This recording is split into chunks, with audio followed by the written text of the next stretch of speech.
By the way, my apologies to MotoGP fans. I didn't even know there was a race this past week, and I went on to my DVR, whatever the hell you call it, and lo and behold, there it is. And the way my wife just watches whatever the hell she wants and now deletes it, I didn't feel like I had to include her. Not like she likes motorcycle racing or anything. So I believe they were in Spain. I just sat there with my daughter, and I watched all 3 races back to back. The Moto 2, the 3, and the fucking GP race. And they were all fucking great races. You know what's funny? At first, I didn't like Moto 3 with their little skinny bicycle tires. Now I'm fucking into it. All 3 of them were great races. The Moto 2, I think the Moto 2 was the one where the guy in the lead fucking just dumped the bike. He fucked up coming out of a turn. And then the other guy, it was just up to him not to blow it. And I don't know, I loved all of it. And I'm just watching the MotoGP race. All of a sudden it goes up towards like 1,000 cc's. Valentino Rossi having Hey, Nini. What's up? Hi. How are you? I'm good. How are you? I'm flailing over here. I got like another 16 minutes to go, and I'm so stressed, and I got to go to the fucking airport. Why are you stressed? Then I'm all over the map. Valentino Rossi, that was so weird watching everybody pass him. He had problems with like his tires. This is why this guy's this shit. He's been doing it for so fucking long. I even know who this guy is. And he came in 10th place, and he's still in first place.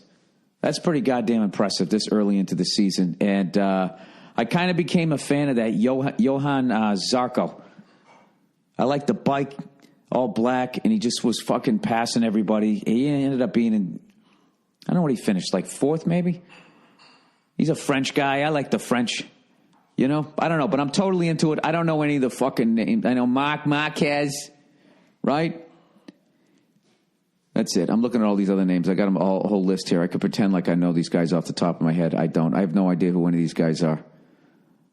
But I will tell you, if you think racing is boring, motorcycle racing is a good one to start with because, if you're not into racing, you want to see some crashes. And, motorcycle racing is this.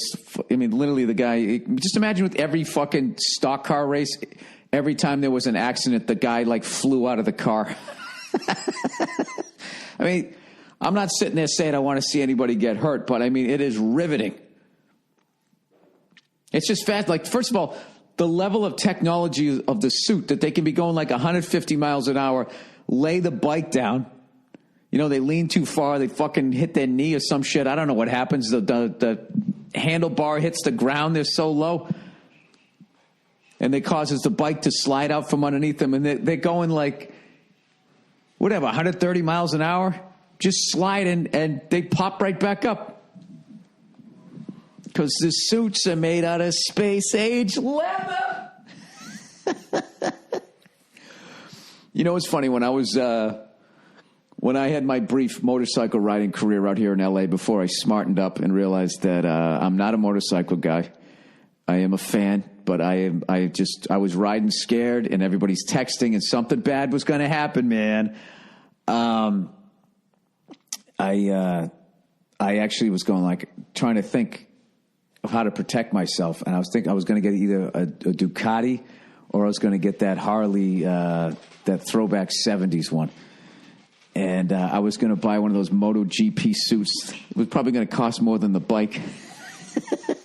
I thought it would be hilarious just to be riding a Harley wearing a GP suit. You look like you're supposed to dress like, you used to be in a biker gang. There's something about being on a Harley. You have to wear like jeans. It's like not acceptable to have the leather on leather suit. Hello, lovely.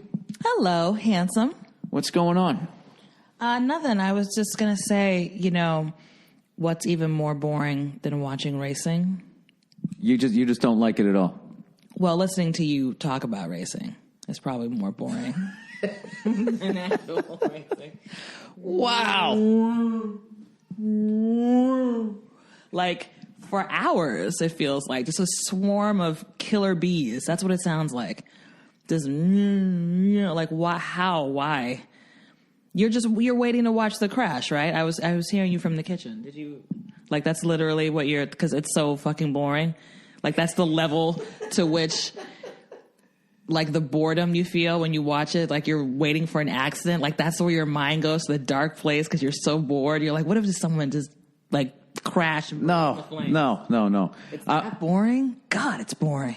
No. I was saying when you first sit down and watch it, that's what you're hoping for because you don't understand what's going on. But once you start understanding, nobody's hoping for that. Nobody's hoping for it when they watch it. Is that why people watch? No, I'm saying if you're not into it, yeah, that's why you would watch. You'd be like, well, I'll see an accident. I mean, everybody likes an accident. At least. I mean, everybody, like, when they see somebody's changing a fucking tire will cause 4 lanes of traffic. People going, oh, is the car going to fall on his head? What's going on over there? Yeah, the rubbernecking. The most interesting part of the racing, though, that I've watched with you is when, is it Lewis Hamilton? He's the champion, right? Nico Rosberg is the defending champion, but his wife told him, well, now that you won the championship, it's time for you to pay attention to me, and he fucking retired. Or he was like, I don't want to deal with Lewis again, and he just left. Well, anyway, was it him that iced out his teammate? And they were like, these two haven't spoken in over 6 months. Yeah, it was like a whole Days of Thunder thing last year. You could cut the tension with a knife. Yeah, there's all of that stuff goes on. There's the pride of the country, the Ferraris, the Mercedes, right? All of that shit.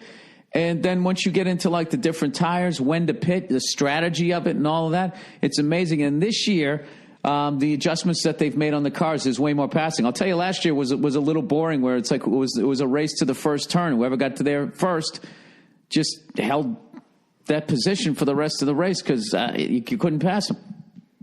Wow. Riveting. Well, listen, I'm going to go. All right. She's crying. She's crying. Yeah, go. And the baby's crying. All right. Go get her. I don't mean to trash your interest. I just thought it'd be funny to come in. You don't find it interesting with those motorcycles going that fast, like the balls that takes? The fucking balls. I don't find it interesting. No doubt, balls, but not interesting. All right. So you'd rather watch a bunch of balloon-titted whores screaming at each other? Yeah. At least there's some. Nia Renee Hill, everybody.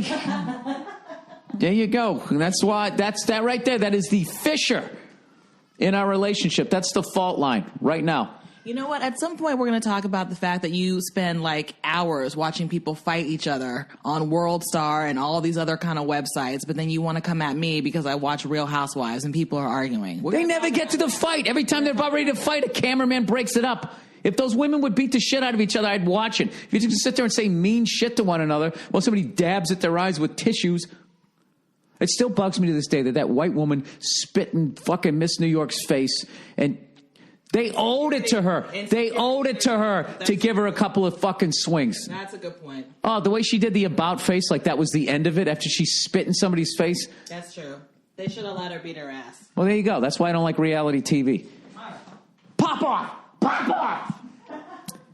All of them. Like it drives me nuts. It's like, you know what reality TV is? It's like fucking, it's like blue balls the whole time. Here comes the fight. They're starting to swing. Break it up.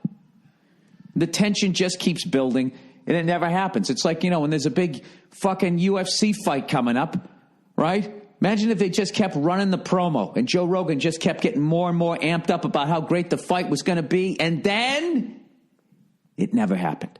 Right as they went to fight, Dana White comes out, hey, that'll be enough of that. And then you had to deal with the two fighters fucking talking to the camera. I just felt like for me, I wanted to have a fight to decide it. But, for me... All right, I'm sorry. Let's read a little bit of that is the number one fucking expression in reality TV. I know I say it all the time. I just feel like for me, I just feel like I need to just do that. But I'm not doing it for her. I'm doing it for me.